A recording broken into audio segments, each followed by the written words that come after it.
जय सदाशिव, जय शिव शंभो। श्रावण महात्म्य कथा श्रृंखला अध्याय 8। 8वें दिन की कथा। बुध तथा बृहस्पतिवार की व्रत कथा। भगवान शंकर बोले, सनत कुमार, अब मैं पाप ताप को हरने वाले बुध तथा बृहस्पतिवार के दिन व्रत को कहूंगा, जिनको श्रद्धा व प्रेम के साथ करने से प्राणी को उत्तम सिद्धि की प्राप्ति होती है। ब्रह्मा जी ने चंद्रमा को और ब्राह्मणों के राजस्थान पर अभिशप्त किया था।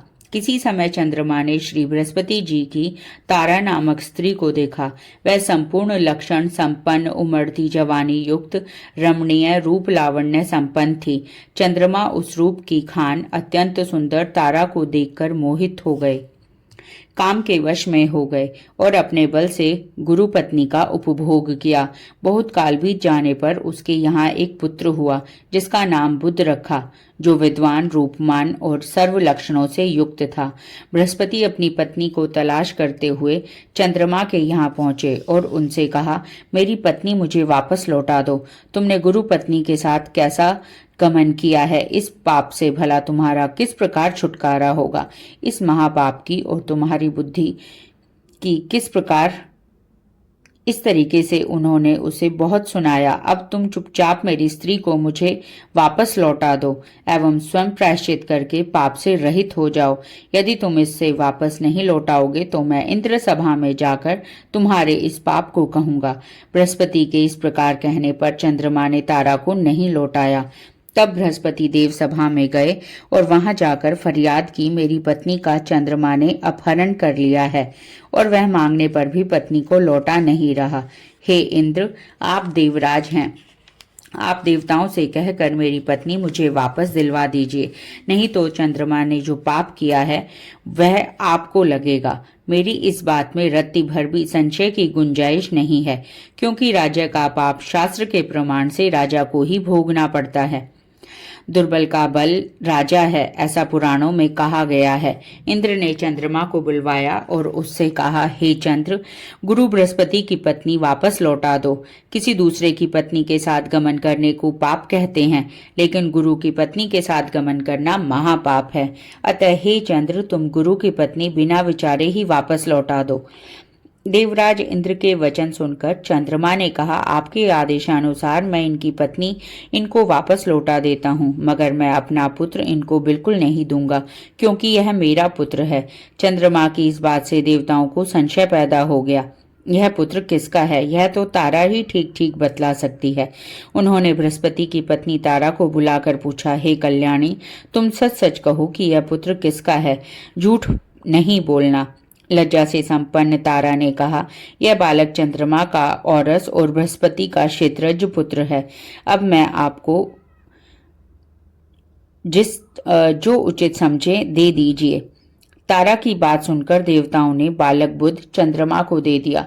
गुरु को दुखी देखकर देवताओं ने दोनों को वर दिया। चंद्रमा से कहा, हे चंद्र, तुम घर जाओ, यह पुत्र तुम्हारा है। चंद्रमा तथा बृहस्पति पुत्र यह ग्रह होगा। हे सुराचार्य, तुम और भी शुभ वर को ग्रहण करो। जो मेधावी दोनों का मिलकर एक साथ व्रत करेगा, उसे सब सिद्धियों की प्राप्ति होगी। यह बिल्कुल सत्य है और इसमें रत्ती भर भी संशय की गुंजाइश नहीं है। भगवान सदाशिव के प्रिय मास श्रावण में जो लोग बुध और गुरुवार के दिन अर्चन करेंगे, उनको खजाने की अभिवृद्धि होगी तथा उसका क्षय नहीं होगा। पाठशाला में लिखकर अर्चन करने से स्त्री का वियोग कभी नहीं हो पाता। धान्य ग्रह में लिखकर अर्चन करने से धान्य की वृद्धि हो जाती है। इस प्रकार यथास्थान उसका फल होता है। 7 वर्ष व्रत करके उद्यापन करना चाहिए। पहले दिन अधिवासन करके रात में जागरण करना चाहिए। पहले दिन अधिवासन करके रात में जागरण करके सोने की मूर्ति बनवाकर विधि पूर्वक उसका अर्चन करना चाहिए। षोडशोपचार द्वारा अर्चन करना श्रेयस्कर है। बाद में हवन करना चाहिए। तिल, घी और खीर प्रज्वलित अग्नि में देनी चाहिए। चिंचड़ा तथा पीपल की समिधाओं से हवन करके पूर्णाहुति डालनी चाहिए। मामा तथा भांजे को भोजन करवाकर अन्य ब्राह्मणों को भोजन करवाना चाहिए और स्वयं भी भोजन करना चाहिए। इस प्रकार 7 वर्ष तक व्रत करने वाला व्रती अपनी सब इच्छाओं को पूर्ण कर लेता है। जो विद्या की कामना करता है उसको विद्या की प्राप्ति होती है। वे वेदों और शास्त्रों के मर्म को जान लेते हैं, उससे बुद्धि, ज्ञान एवं गुरुता प्रदान करते हैं। सनत कुमार ने भगवान सदाशिव से कहा, प्रभो, आपने जो मामा भांजे को भोजन करवाने के लिए कहा है, इसका कारण कहिए। भगवान सदाशिव ने कहा, हे सनत कुमार, प्राचीन काल में एक मामा तथा उसका भांजा दोनों दरिद्र थे। वह एक दिन भोजन के लिए घूमते घूमते एक सुंदर नगर में जा निकले। उन्होंने श्रावण के महीने में उस नगर में प्रत्येक वार का व्रत करते हुए किसी को नहीं देखा। उन मामा भांजे दोनों ने विचारा कि सभी स्थानों पर सूर्य तथा अन्य वारों का व्रत होते देखा है, पर बुध और गुरुवार का व्रत होते कहीं नहीं देखा। क्यों न हम दोनों इस व्रत को करें? यह अनुष्ठित व्रत है, हम इसे करेंगे। लेकिन विधान न जानने के कारण दोनों संशयापन्न हो गए। तब उसी रात उन दोनों को स्वप्न में व्रत किया तो उनको बड़ी भारी संपत्ति की प्राप्ति हुई। वह दोनों धन कुबेर हो गए। उनका ऐश्वर्य दिनों दिन बढ़ता गया। इस तरह पूरे 7 वर्ष तक व्रत करके वह पुत्र पौत्र आदि से संपन्न हो गए। बुध और गुरु दोनों ने प्रत्यक्ष होकर उनको वर दिया, आप दोनों ने हमारे व्रत का सुविचार किया है।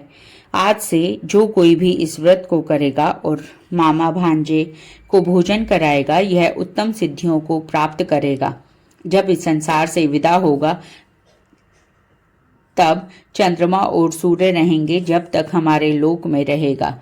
जय भगवान सदाशिव, तेरी सदा है जय। धन्यवाद।